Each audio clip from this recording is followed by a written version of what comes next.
Parce que la discipline, c'est faire ce qu'il faut, quand il faut, que tu en aies envie ou non. Tu veux un exemple concret? Regarde un soldat. Il ne se pose pas la question de savoir s'il est motivé pour s'entraîner. Il s'entraîne parce que c'est son devoir, parce que c'est comme ça qu'il devient plus fort, parce qu'il sait que s'il relâche son effort aujourd'hui, il le paiera demain. Toi, est-ce que tu fonctionnes avec cette discipline? Ou est-ce que tu attends d'être motivé pour avancer?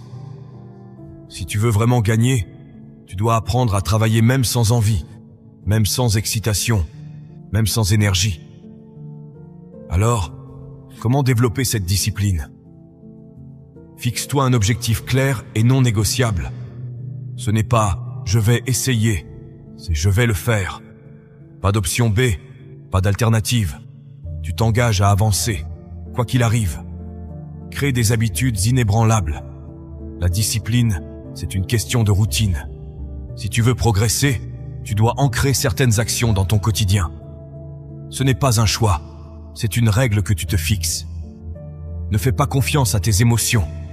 Si tu écoutes tes envies, tu vas procrastiner, repousser, abandonner.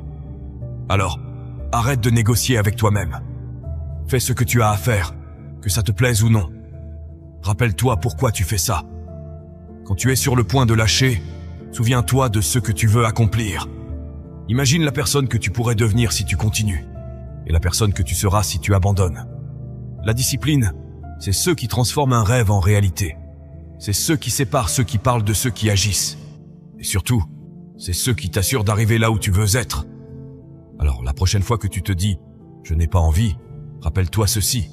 Les gagnants font ce qui doit être fait, pas ce qu'ils ont envie de faire. La route vers le succès n'est pas une ligne droite. C'est un chemin chaotique, rempli d'obstacles, d'échecs, de moments de doute. Tu vas tomber. C'est une certitude. Mais ce qui déterminera si tu réussis ou non, ce n'est pas le nombre de fois où tu échoues, c'est le nombre de fois où tu te relèves. Tout le monde tombe. Les plus grands champions, les esprits les plus brillants, ceux qui ont accompli l'impossible. Tous ont connu des moments où ils ont été à terre. Ce qui les différencie des autres, c'est qu'ils ont refusé d'y rester. Ils ont compris que l'échec n'est pas une fin, mais une étape. Le problème, c'est que beaucoup voient l'échec comme une humiliation. Dès qu'ils chutent, ils pensent que tout est terminé. Ils se disent « peut-être que ce n'était pas fait pour moi. Je ne suis pas assez bon, c'est trop dur. » Mais ce n'est pas la chute qui les arrête, c'est leur mentalité. Ce n'est pas l'échec qui te définit, c'est ta réaction face à lui. Imagine un enfant qui apprend à marcher. Il tombe encore et encore. Est-ce qu'il abandonne? Non, il ne réfléchit même pas. Il essaie, tombe, se relève, recommence. Et c'est comme ça qu'un jour, il marche. Puis il court. Puis il devient plus fort. Mais nous, en grandissant, on oublie cette leçon fondamentale. On commence à voir l'échec comme une honte au lieu de le voir comme une opportunité. Chaque fois que tu tombes, tu as deux choix. Soit tu restes au sol et tu laisses l'échec définir ta vie, soit tu te relèves, tu analyses ce qui n'a pas fonctionné et tu repars plus fort. Les gagnants, ce sont ceux qui choisissent la deuxième option. Pense aux entrepreneurs qui ont bâti des empires après avoir échoué des dizaines de fois. Pense aux athlètes qui ont raté des compétitions avant de devenir champions.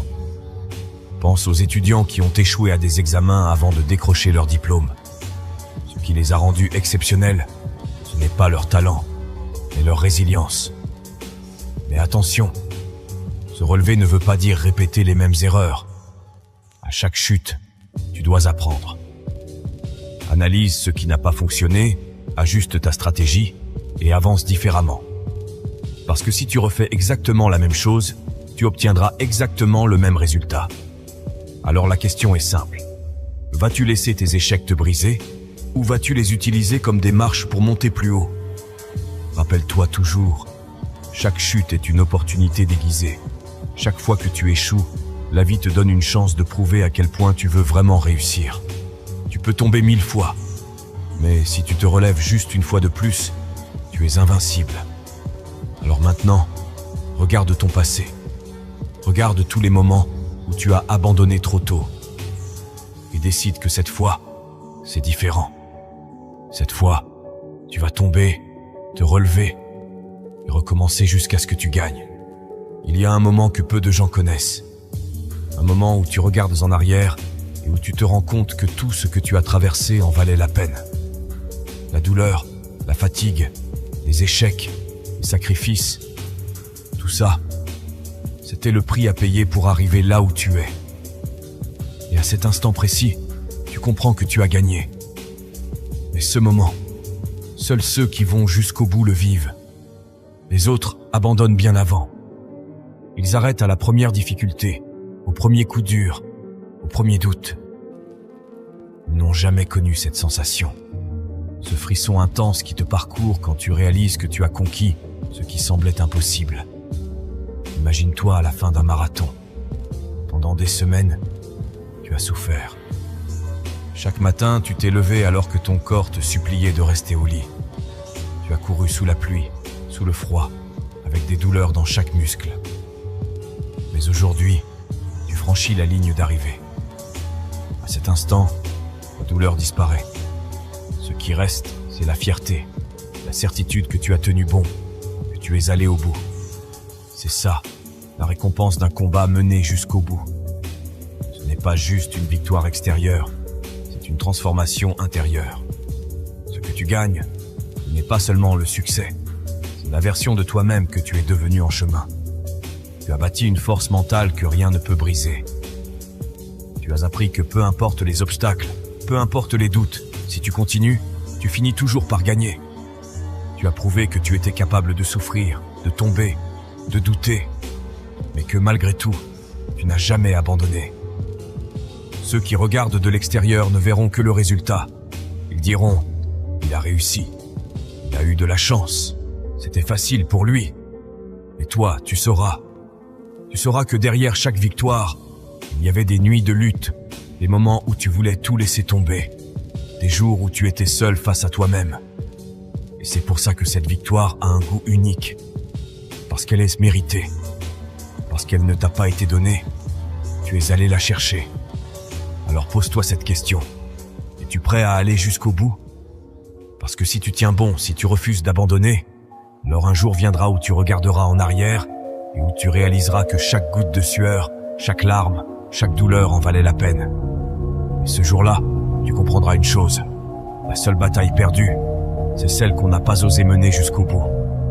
Tu viens de le comprendre. La victoire appartient à ceux qui donnent tout, à ceux qui acceptent la douleur, qui embrassent la discipline, qui se relèvent à chaque chute et qui vont jusqu'au bout.